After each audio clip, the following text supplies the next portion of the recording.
12 और 13 अगस्त 2024 की रात लगभग 12:30 बजे के आसपास का वक्त रहा होगा और एक रोडवेज बस से कंडक्टर वहां अपना जो कैश था उस कैश को जमा करने के लिए कैशियर के पास जाता है और आईएसबीटी देहरादून जब उसे जमा कर रहा था तो कैशियर पूछता है कि आज तुम लेट कैसे हो गए।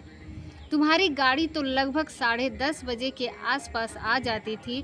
जैसे ही उस कंडक्टर से ये बात पूछी जाती है तो कंडक्टर सही से जवाब नहीं दे पा रहा था। कहा, साहब अगर तुम्हें कुछ चाहिए तो बताइए। जैसे कैशियर ने ये बात नहीं सुनी तो कैशियर थोड़ा सकपका जाता है कि किस चीज़ की बात कर रहे हो। कहा कि एक लड़की है, अगर आप चाहो तो उससे मुलाकात कर सकते हो। जैसे ही कंडक्टर ने उस कैशियर से बात कही तो कैशियर ने सारा कैश को ऐसे ही किसी के हवाले छोड़ दिया। कहा कि बस में कुछ देर मैं अभी आता हूँ। कैशियर उस कंडक्टर के साथ जाता है। रोडवेज परिसर के अंदर एक देहरादून डूबे की बस खड़ी हुई थी। जैसे ही उस बस के अंदर प्रवेश करता है तो ड्राइवर एक लड़की के साथ, जिसकी उम्र लगभग 16 साल के आसपास रही होगी, उसका बलात्कार कर रहे थे। जैसे ही उन दोनों ड्राइवर ने कैशियर को देखा तो साहब आए हैं, पहले इन्हें करने देते हैं, उसके बाद फिर बाद में देखते हैं। अब बारी बारी से उस लड़की का बलात्कार हो रहा था। जब उनका मन भर जाता है तब वहाँ से चले जाते हैं और उस लड़की को जाना था पंजाब के पटियाला। यदि पटियाला की बस मिल गई थी और एक गार्ड उस लड़की पर नज़र ना पड़ी होती तो शायद कभी भी ज़िंदगी में ये केस खुलकर सामने नहीं आता। जहाँ तक का ये इस केस की गूंज फैलती है, जहाँ तक लोगों इस केस के बारे में जाना, उन लोगों के अंदर से एक सिरहन से पैदा हो जाती है। ऐसा लगता है जैसे कि अब वो पांचों के पांच इंसान नहीं बल्कि इंसान की जैसी शक्ल में दिखने वाले जानवर जैसे लोग लगते हैं। आज की कहानी सुनने के बाद शायद आप लोगों को भी इंसानियत पर बड़ा अफसोस हुआ होगा। तो सबसे पहले मेरी तरफ से आप लोगों को नमस्कार, और अगर आप हमारे वीडियो पर पहली बार है तो हमारे चैनल को सब्सक्राइब ज़रूर करें। तो ये जो सच्ची घटना है मैं आपको सुनाने जा रही हूँ, ये सच्ची घटना है उत्तराखंड की राजधानी देहरादून की। आईएसबीटी में एक गार्ड लगातार एक लड़की को देख रहा था और वो लड़की थोड़ी असहाय हो रही थी। कभी कभी अपने शरीर को या अपने कपड़े को संभालते हुए कोशिश कर रही थी। ऐसा लग रहा था जैसे क्या वो बहुत ज़्यादा परेशान है, मानसिक स्थिति उसकी ठीक नहीं लग रही थी। गार्ड ने इससे पहले कोई बात करता तभी वो लड़की कहती है, मुझे पंजाब के पटियाला जाना है, बस कितनी देर में जाएगी। वही पास में ही एक व्यक्ति रहता है जो मैगी बना रहा था। उसे थोड़ी सी एक शॉप है और उस लड़की के इर्द गिर्द एक संदीप व्यक्ति जो था लगातार इधर उधर घूम रहा था और वो लड़की के पास जाने की कोशिश कर रहा था। गार्ड को ये सब बातें अटपटी लग रही थी, अजीब सी लग रही थी। तभी वो वहाँ से हटता है और 98 यानी कि चाइल्ड हेल्पलाइन नंबर पर फ़ोन करता है और कहता है कि साहब, इस आईएसबीटी के प्लेटफॉर्म नंबर 12 पर एक लड़की खड़ी हुई है, कुछ अजीब सी लग रही है। आखिर आप देखोगे तो शायद आपको हो सकता है कि आप उसको थोड़ा बेहतर समझें। गार्ड ने जब ये फ़ोन करता है, फ़ोन करने के बाद कुछ देर के बाद पुलिस भी आती है और चाइल्ड्स वेलफेयर कमेटी की वहाँ पर एक टीम पहुँच जाती है और उस लड़की को अपने साथ लेते हैं और उसे लेने के बाद उसे मनोदशा उनकी कुछ अच्छी नहीं थी। सवाल जवाब जो कर रहे थे सही से जवाब नहीं दे पा रही थी। पूछा कि कहाँ की रहने वाली हो, बताती है कि पंजाब के पटियाला की रहने वाली हूँ और वहीं जाना चाहती हूँ।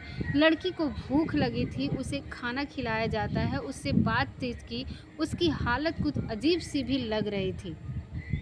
उस लड़की से कहा कि बेटा, तुम घर चलो, यानी कि उसे घर ले जाकर जाया जाता है और उसे बड़े प्यार से सलीके से बातचीत कर रहे थे, तो खाने को मांग रही थी और उसे खाने को दे दिए जाते हैं ताकि कुछ लोग कुछ बोल सके, क्योंकि 16 साल की वो लड़की थी और वो समझ नहीं पा रही थी कि एक अजीब सी दुनिया में वो घूम रही थी और अजीब अजीब तरह के उसे लोग मिल रहे थे और उसको भी देखती है, खासकर आदमियों को, पुरुषों को देखती है और वो डर जाया करती थी। तभी महिलाएं उससे बातचीत कर रही थी और लगभग 2-3 घंटे बीत जाते हैं और उस लड़की ने कहा कि गंदा काम हुआ है, बस इतना कहने की स्थिति में थी कि गंदा काम हुआ है। किसने गंदा काम किया, किसने नहीं किया, बस वो बोल जानना चाहते थे।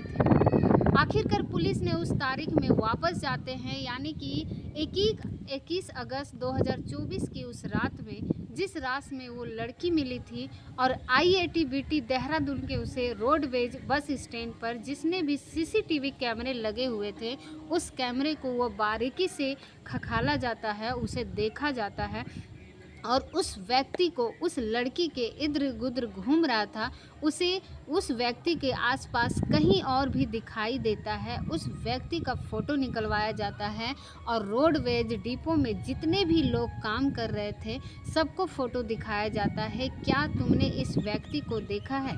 तभी अलग अलग लोगों ने कहा हम इसे जानते हैं। हम जैसे ही उसके बारे में पता किया तो उस व्यक्ति का नाम, उसका नाम पता जब निकल के सामने आता है तो पुलिस उसे गिरफ्तार कर लेती है और गिरफ्तार करने के बाद उससे पूछते हैं कि आखिरकार क्या माजरा है, पूरी कहानी क्या है, तुम अपने आप से बताते हो या प्यार से बताते हो या फिर पुलिस को तरीका होता है वैसे बताओगे।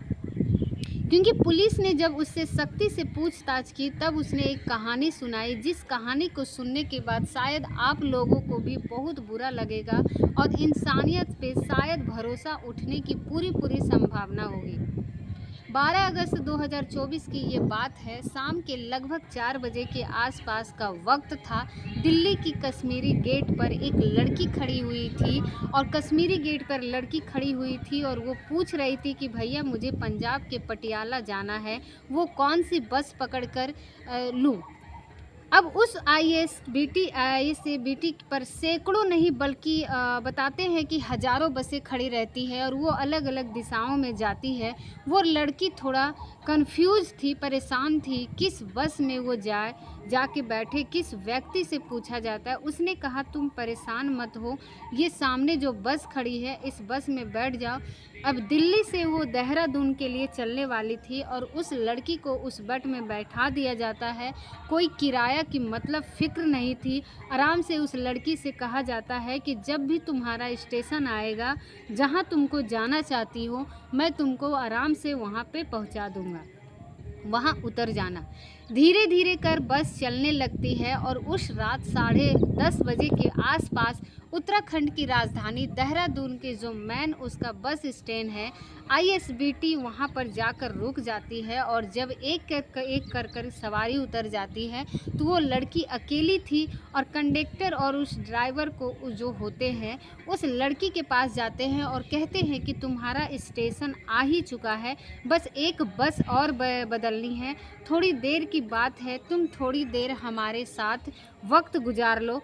अब उन दोनों ने, कंडक्टर और ड्राइवर से, जिस लड़की को कश्मीरी गेट से दिल्ली के लेके आए थे, अपनी गाड़ी में बिठाकर, जिसकी उम्र लगभग 51 साल के आसपास होती रही होगी, उस लड़की के पास जाते हैं और उस शरीर के अलग अलग हिस्से को उसे छूने लगते हैं और उसे परेशान करने लगते हैं।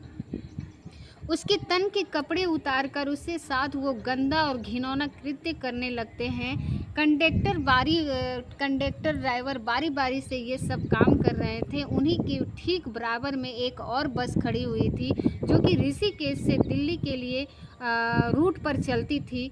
जब वहाँ से आवाज़ें पहुँच जाती है तो उस लड़की के गाड़ी के अंदर जो ड्राइवर बैठे हुए थे, वो ड्राइवर कुछ देर के बाद इसी गाड़ी में आते हैं और आकर देखते हैं कि जिस गाड़ी में लड़की बैठी हुई थी, पहले से एक कंडक्टर और एक ड्राइवर गंदा काम कर रहे हैं। वो जाते हैं और अच्छा हम भी करेंगे, यानी कि दोनों ड्राइवर आकर उन दोनों ड्राइवर कंडक्टर ड्राइवर से उस लड़की के बारे में कहा, जैसा तुम कर रहे हो वैसा हम भी करेंगे, इनका कोई बात नहीं, कोई एतराज़ नहीं है। लगभग 1.5 घंटे समय बीत जाता है और उस लड़की के साथ ऐसे ही घिनौना गंदा कृत्य हो रहा था और उस गाड़ी का जो ड्राइवर था वो दिल्ली का उस लड़की को लेके आया था और कंडक्टर था, ड्राइवर था, कहता है कि मैं कुछ भी पैसे दूं, तुम होशियार को कैशियर को जमा करके आता हूँ, तुम यहाँ पर स्थिति को संभाले रखो। अब यहाँ की जो स्थिति को संभालने के लिए ये दो ड्राइवर थे वहाँ पर मौके पर छा जाते हैं। उस लड़की को उसके साथ गलत काम कर रहे थे। कैशियर के पास जाता है और कैशियर के पास जाने के बाद अपनी जो कैश होता है वो सवारियों के, यात्रियों के जो कलेक्ट किया हुआ होता है उसको जाकर जमा कर रहा था। तो कैशियर बोला कि तुम्हारी गाड़ी तो दिल्ली के रात 10:30 बजे के आसपास आ चुकी थी, तुम दोनों 2.5 घंटे के बाद यहाँ पर क्या कर रहे हैं? तब वो कहता है कि साहब वैसे ही कुछ बिजी हो गया था, पोलो पैसे जमा करने की इतनी जल्दी हमेशा रहती है, आज तुम कितना देर कर रहे हो, मेरी कुछ समझ में नहीं आ रहा था। तब कैशियर ने तरह तरह से सवाल पूछना शुरू कर दिया। तो वो बातों के सामने ज़्यादा देर टिक नहीं पाया और उससे बोला कि मेरी गाड़ी के अंदर एक लड़की है, अगर तुम चलना चाहो तो उससे मिलना चाहो तो आराम से मिल सकते हो, कोई दिक्कत नहीं है। कैशियर ने जैसे ही ये बात सुनी, कैशियर एकदम से खुश हो जाता है, चहक जाता है और जब गाड़ी के अंदर जाकर देखता है तो 2 ड्राइवर उसके साथ गंदा काम, घिनौना कृत्य कर रहे थे और उन दोनों ड्राइवरों की नज़र जब कैशियर पर पड़ती है तो कैशियर को देखकर कहते हैं कि पहले साफ कुछ काम कर ले दो, उसके बाद फिर हम इसके साथ कर लेंगे।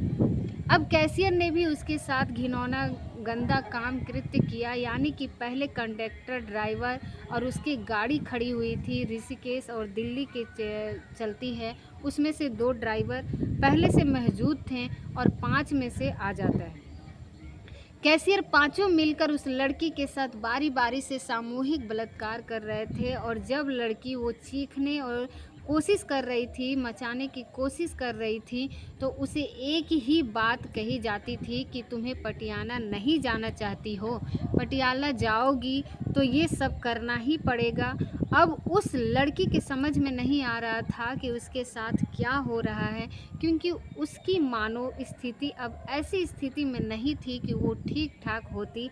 अब कुल मिलकर वो लड़की यहाँ से निकल जाती है और उसे जाने दिया जाता है और वो प्लेटफॉर्म नंबर 12 पर ऐसे ही खड़ी होती इंतज़ार कर रही थी, जहाँ पर एक व्यक्ति मैगी बना रहा था और एक गार्ड की नज़र उस पर लड़की पर पड़ती है और जो संदीप कंडक्टर था उस लड़की को बार बार इर्द गिर्द वहाँ से हटाना चाहता था ताकि वहाँ हट जाए, लोगों के बीच में ना जाए, लेकिन गार्ड ने सूझबूझ का परिचय दिया और वो 98 पर फ़ोन करता है और सिड बबलू के साथ ही वो पुलिस होती है, मौके पर आ जाती है और 5 व्यक्तियों को पहले उस सीसीटीवी के आधार पर पहले उसे कंडक्टर पकड़ा जाता है, फिर वो उसके बाद उसके आधार पर 5 और व्यक्ति पकड़े जाते हैं और पाँचों के पाँचों अगर नाम बात करें तो एक का नाम धर्मेंद्र कुमार था, जिसकी उम्र 32 साल के आसपास होती है, जो हरिद्वार का बंजारा गांव का रहने वाला होता है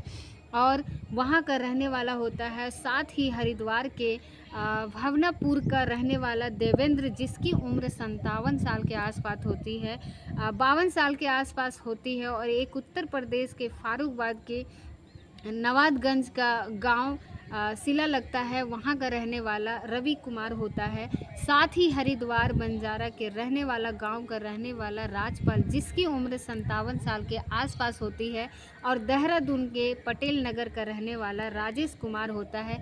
इन पांचों को पुलिस ने गिरफ्तार कर लिया और गिरफ्तार करने के बाद उससे बारी बारी से पूछताछ की तो वाकई सचमुच इस घटना के बारे में पता चला तो लोग सहड़ जाती है और एसएसपी राजकुमार ने इनकी विरोध 17 अगस्त 2024 को एफआईआर दर्ज कराई और उस लड़की के बारे में पूछा गया, लड़की की कहाँ की रहने वाली है। लड़की ने बताया पंजाब के पटियाला की रहने वाली हूँ। लड़की उसके जब जांच पड़ताल करते हैं तो पता चलता है कि उत्तर प्रदेश के जिला मुरादाबाद का एक थाना लगता है, जहां मुंडा पांडा और मुंडा पांडा थाना क्षेत्र में एक गांव लगता है। उस गांव की लड़की रहने वाली होती है और अब देहरादून की पुलिस ने मुंडा पांडा के क्षेत्र के गांव में जाकर उस लड़की की माता और पिता से संपर्क किए, ताकि उस लड़की का, मेरे माँ बाप दोनों मर चुके हैं और उसकी माँ बाप भी जिंदा थे। उसका रामपुर में मजदूरी करता था और उस लड़की के माँ बाप से पूछा गया कि तुम्हारी लड़की कहाँ है, और उस लड़की ने उन्होंने बताया कि लगभग 12 दिन पहले ही वो लड़की यहाँ से निकल चुकी थी और पहले से ही वो 1-2 बार, लेकिन उस हर जगह तलाश की, लेकिन कोशिश करे तो क्या करे। अब वो माँ बाप लड़की से मिलने के लिए, लड़की ने माँ बाप के साथ जाने से साफ इनकार कर दिया और मुझे इसके साथ नहीं जाना है, क्योंकि बाद में पता चला कि पुलिस की जांच पड़ताल, माँ बाप ने भी मानो स्थिति वो भी ज़्यादा अच्छी नहीं थी। वो अपनी बेटी को लेकर काफ़ी समय से बहुत ज़्यादा परेशान रहते थे और वो लड़की जिसके साथ 5 लोगों ने सामूहिक बलात्कार किया था, उसको ठीक से ये पता भी नहीं था कि उसके साथ गंदा और घिनौना कृत्य हुआ या क्या है। हालांकि उस लड़की का इलाज चल रहा है और साथ ही उस लड़की को शायद अभी जो जगह पर ऐसी लड़कियों को रखा जाता है जहां रखा, ताकि उसे मानो स्थिति मनोदशा ठीक हो सके, काउंसिल उनकी कराई जा रही है। और इस घटना से संबंधित जो अन्य आरोपी है उसके बारे में जानकारी जुटाने की कोशिश की जा रही है, ताकि 5 लोगों से कई ज़्यादा नहीं, इसीलिए पुलिस की कोशिश की और मामले को फर्स्ट ट्रेड कोर्ट में चलाया जाए, इसके आरोपियों के विरुद्ध मुकदमा दर्ज कराया जाए। उम्मीद करते हैं कि आपको ये वीडियो बहुत ज़्यादा पसंद आया होगा, और वीडियो अगर अच्छी लगे तो लाइक शेयर कमेंट ज़रूर करें, और हमारे चैनल पर अगर पहली बार हैं तो हमारे चैनल को सब्सक्राइब भी ज़रूर करें।